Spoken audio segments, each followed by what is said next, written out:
Hi friends, ಅಮ್ಮನ ಕೈ ರುಚಿಗೆ ಸ್ವಾಗತ. ಇವತ್ತು ಅಕ್ಕಿ ಹಿಟ್ಟಿಂದ ಸಂಡಿಗೆ ಮಾಡ್ತಾಯಿದ್ದೀನಿ. ತುಂಬ ಸುಲಭವಾಗಿ ತುಂಬ ರುಚಿಯಾಗಿ ಮಾಡ್ಕೊಳ್ಬೋದು. ಏನು ರುಬ್ಬಬೇಕಾಗಿಲ್ಲ, ಅಳತೆ ಏನು ಬೇಕಾಗಿಲ್ಲ. ಅಕ್ಕಿ ಹಿಟ್ಟೊಂದಿದ್ರೆ ಈಸಿಯಾಗಿ ಯಾವ ರೀತಿ ಸಂಡಿಗೆ ಮಾಡ್ಕೊಳ್ಳೋದು ಅಂತ ನೋಡೋಣ.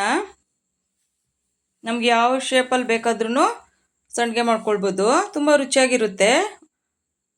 ಒಂದೇ ಥರ ಮಾಡೋದಕ್ಕಿಂತ ಹಪ್ಪಳ ಸಂಡಿಗೆ ಆ ಥರ ಎಲ್ಲ ವೆರೈಟಿ ಮಾಡಿ ಇಟ್ಕೊಂಡ್ರೆ ಒಂದು ವರ್ಷ ಪೂರ್ತಿನೂ ಆರಾಮ್ಸೆ ಆಗುತ್ತೆ. ಮಳೆಗಾಲದಲ್ಲೆಲ್ಲ ಅಷ್ಟೇ, ನಾವು ಅಂಗಡಿಯಿಂದ ತರಬೇಕಾಗೇ ಇಲ್ಲ. ಈಗ ಯಾವ ರೀತಿ ಮಾಡೋದು ಅಂತ ನೋಡೋಣ. ನೋಡಿ, ಅಕ್ಕಿ ಹಿಟ್ಟು ಇದು ಚೆನ್ನಾಗಿ ತೊಳೆದು ನೆರಳಲ್ಲೇ ಒಣಗಿಸಿದ್ದೀನಿ ನಾನು. ಫ್ಯಾನ್ ಕೆಳಗಡೆ ಹಾಕಿದ್ರೇ ಒಣ್ಕೊಂಡ್ಬಿಡುತ್ತೆ. ಈಸಾಗಿ ಈ ಥರ ಪೌಡ್ರ್ ಮಾಡಿಸ್ಕೊಂಬಂದಿರೋದು. ಈಗ ನೋಡಿ, ನಾನೊಂದು ಪಾತ್ರೆಯಲ್ಲಿ ನೀರಿಟ್ಟಿದ್ದೀನಿ. ಅರ್ಧ ಪಾತ್ರೆಯಷ್ಟು ನೀರಿಟ್ಟಿದ್ದೀನಿ. ಅದಕ್ಕೆ ಎಷ್ಟು ಬೇಕೋ ನೋಡಿಕೊಂಡು ರುಚಿಗೆ ಉಪ್ಪು,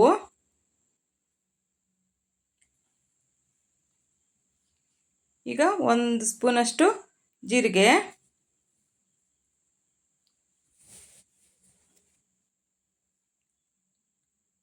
ಈಗ ಅದಕ್ಕೆ ನಮಗೆ ಖಾರಕ್ಕೆ ತಕ್ಕಂಗೆ ನೋಡಿಕೊಂಡು ಹಸಿಮೆಣ್ಸಿನ್ಕಾಯಿ ಪೇಸ್ಟ್ ಹಾಕ್ತಾಯಿದ್ದೀನಿ ನಾನು. ಖಾರ ಜಾಸ್ತಿ ತಿನ್ನೋರಾದರೆ ಸ್ವಲ್ಪ ಜಾಸ್ತಿ ಹಾಕ್ಕೊಳ್ಬೋದು, ಸ್ವಲ್ಪ ಕಡಿಮೆ ಇದ್ರೇ ಒಳ್ಳೆಯದು.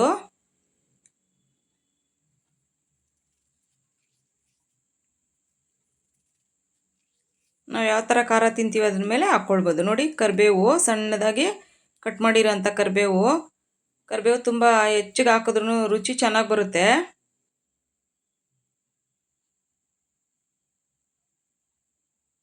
ನೋಡಿ, ಚೆನ್ನಾಗಿದು ಕಾಯಬೇಕು, ಒಂದು ಕುದಿ ಬರಬೇಕು.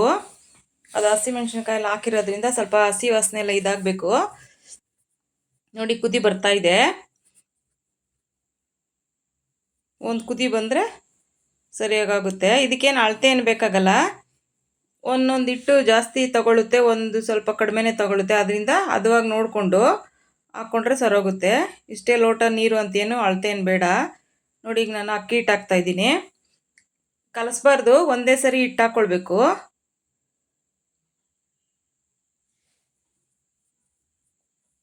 ಗಂಟಾಗ್ಬಿಡುತ್ತೆ ನೀವು ಸ್ವಲ್ಪ ಸ್ವಲ್ಪನೇ ಹಾಕ್ಕೊಂಡು ಮಾಡೋದ್ರಿಂದ. ನೋಡಿ, ಈ ಥರ ಹಾಕಿ 2 ನಿಮಿಷ ಈ ಥರ ಹಿಟ್ಟನ್ನೇ ಚೆನ್ನಾಗಿ ಕುದಿಸ್ಕೊಳ್ಬೇಕು. ಅದು ಹದವಾಗಿ ತುಂಬ ಚೆನ್ನಾಗಿ ಬೇಯುತ್ತೆ.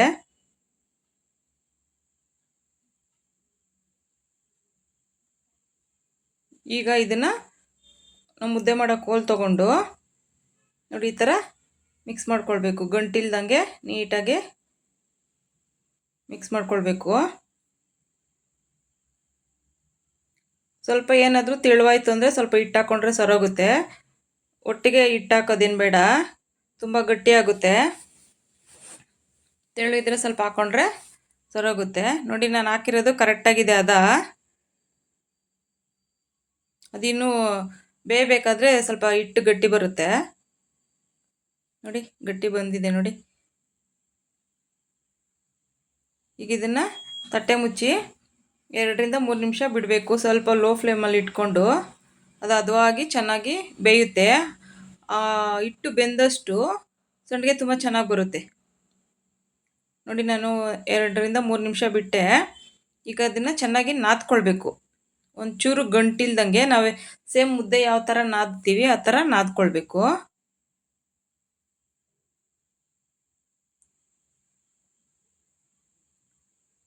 ಗಂಟಿಲ್ದಂಗೆ ನಾದ್ಕೊಂಡ್ರೆ ತುಂಬ ಚೆನ್ನಾಗಾಗುತ್ತೆ.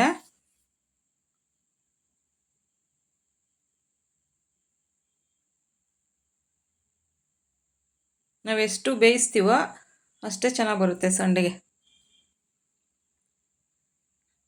2 ಕೋಲ್ ಇದ್ದರೆ 2 ಕೋಲು ಮುದ್ದೆ ಕೋಲು ಹಾಕ್ಕೊಂಡು ಬಳಸ್ಕೊಂಡು ಮಾಡಿದ್ರೆ ಇನ್ನೂ ಬೇಗನೂ ಆಗುತ್ತೆ, ಚೆನ್ನಾಗೂ ಆಗುತ್ತೆ.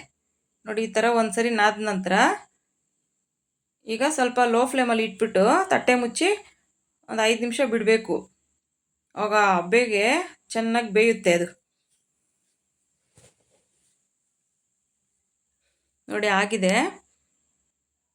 ನಾನು ಇನ್ನೊಂದು ಸರಿ ಅದನ್ನ ಚೆನ್ನಾಗಿ ನಾದಿದ್ದೀನಿ. ನೋಡಿ, ಕೈಗೆ ಒಂಚೂರು ಅಂಟಬಾರ್ದು. ಈ ಥರ ಮುಟ್ಟಿದ್ರೆ ಕೈಗೆ ಹಿಟ್ಟು ಒಂಚೂರು ಅಂಟಬಾರ್ದು, ಆಗ ಆಗಿರುತ್ತೆ ಅಂತ. ನೋಡಿ, ಆಗಿದೆ ಈಗ. ಈಗ ನೋಡಿ, ಒರಳಿರುತ್ತಲ್ಲ ಚಕ್ಲಿ ಒರಳು, ಅದರಲ್ಲಿ ನಮ್ಗೆ ಯಾವ ಶೇಪಲ್ಲಿ ಬೇಕಾದರೂ ಹಾಕ್ಕೊಂಡು ನಾನು ಬಟ್ಟೆ ಮೇಲೆ ಹಾಕ್ತಾಯಿದ್ದೀನಿ.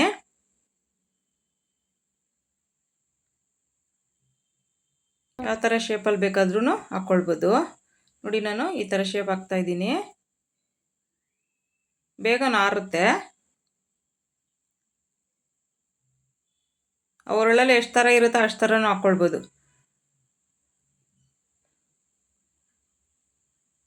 ನೋಡಿ ನಾನು ಇದೂ ಅಷ್ಟೇ ಫ್ಯಾನ್ ಕೆಳಗಡೆನೇ ಹಾಕ್ತಾ ಇರೋದು. ನೀವು ನೈಟ್ ಮಾಡಿ ಹಾಕಿದ್ರೆ ಬೆಳಗ್ಗೆ ಹೊತ್ತಿಗೆಲ್ಲ ಚೆನ್ನಾಗಿ ಡ್ರೈ ಆಗಿಬಿಟ್ಟಿರುತ್ತೆ. ಸ್ವಲ್ಪ ಹೊತ್ತು ಬಿಸಿಲಲ್ಲಿ ಇಟ್ಕೊಂಡ್ರೆ ಸಾಕಾಗುತ್ತೆ.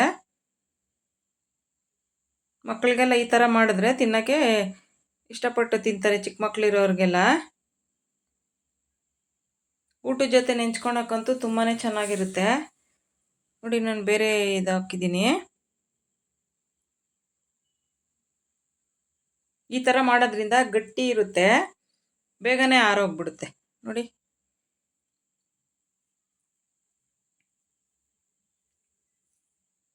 ಎಲ್ಲವೂ ಅದೇ ಥರನೇ ಈಸಿಯಾಗಿ ಮಾಡ್ಕೊಳ್ಬೋದು, ಒಬ್ಬರೇ ಮಾಡ್ಕೊಳ್ಬೋದು. ನೋಡಿ ಸ್ವಲ್ಪ ಎಲ್ಲ ಡ್ರೈ ಆಗಿದೆ ಬಿಸಿಲಲ್ಲಿಟ್ಟು. ನೋಡಿ ಒಂದೇ ದಿವಸದಲ್ಲೇ ಒಣಗ್ಬಿಡುತ್ತೆ. ಗಟ್ಟಿ ಇರಬೇಕು, ಚೆನ್ನಾಗಿ ಒಣಗಿದ್ರೇ ಅದು ನಾವು ಸಂಡಿಗೆ ಎಣ್ಣೆಲಿ ಹಾಕ್ದಾಗ ಚೆನ್ನಾಗಿ ಬರುತ್ತೆ. ಸ್ವಲ್ಪ ಏನಾದರೂ ತೇವಾಂಶ ಇದ್ರೂ ಬರಲ್ಲ, ಅದು ಎಣ್ಣೆಲ್ಲ ಮುಖಕ್ಕೆ ಸಿಡ್ದಂಗೆ ಆಗುತ್ತೆ. ಚೆನ್ನಾಗಿ ಒಣಗಬೇಕು, ಒಂದು ದಿವಸದಲ್ಲೇ ಒಣಗೊಂಬಿಡುತ್ತೆ ಈ ಹೋಗಿರೋ ಬಿಸಿಲಿಗೆ. ಇವಾಗ ನೋಡಿ ಕರೆದ್ರೆ ಎಷ್ಟು ಚೆನ್ನಾಗಿ ಬರುತ್ತೆ ಅಂತ.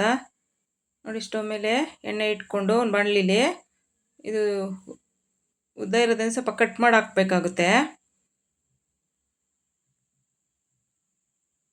ಪೀಸ್ ಥರ ಮಾಡ್ಕೊಂಡು ನೋಡಿ ಎಷ್ಟು ಚೆನ್ನಾಗಿ ಬರ್ತಾಯಿದೆ. ಟೇಸ್ಟ್ ಅಂತೂ ಸೂಪರ್ ಆಗಿದೆ. ಮಕ್ಕಳಿಗೆಲ್ಲ ಕೊಟ್ಟರೆ ತುಂಬಾ ಇಷ್ಟಪಡ್ತಾರೆ. ನೋಡಿ ಎಷ್ಟು ಚೆನ್ನಾಗಿ ಬರ್ತಾಯಿದೆ.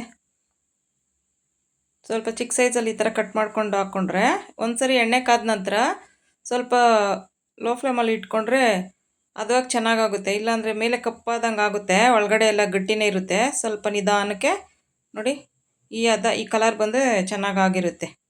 ನೋಡಿ ನಾನು ಸಣ್ಣದು ಒತ್ತಿದ್ದೆ, ಅದು ಅಷ್ಟೇ, ಅದು ಒಂಥರ ಡಿಫ್ರೆಂಟ್ ಟೇಸ್ಟಾಗಿ ತುಂಬ ಚೆನ್ನಾಗಿದೆ.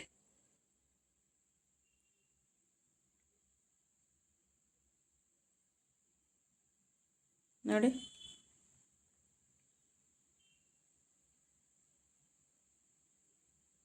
ನೋಡಿ ಕಟ್ ಮಾಡಿದ್ರೆ ಪಳ್ಳನ್ನುತ್ತೆ, ಏನು ಗಟ್ಟಿ ಇಲ್ಲ ಏನಿಲ್ಲ. ನೋಡಿ ನಾವು ಅದುವಾಗಿ ಮಾಡಿದ್ರೆ ತುಂಬಾ ಚೆನ್ನಾಗಿ ಬರುತ್ತೆ.